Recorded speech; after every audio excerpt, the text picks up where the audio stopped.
नमस्कार मित्रांनो, आपण आलो आहे PDFA 2026 पंजाब। आजची तारीख आहे 7 फेब्रुवारी 2026।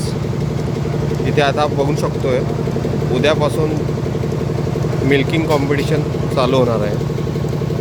तर आजच्या रात्री इथे सगळ्या गायी खाली करणं इथे चालू आहे, म्हणजे सगळं गाईचं दूध इथे काढलं जाईल आणि उद्यापासून त्यांचं दूध रेकॉर्ड केलं जाईल आणि त्यांच्या दुधावरून फर्स्ट, सेकंड, थर्ड प्राईज देण्यात येईल।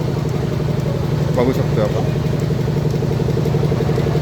अशा पद्धतीने जज इथे उभे आहेत, त्यांच्या समोर सगळ्या गाई खाली करून घेत आहेत।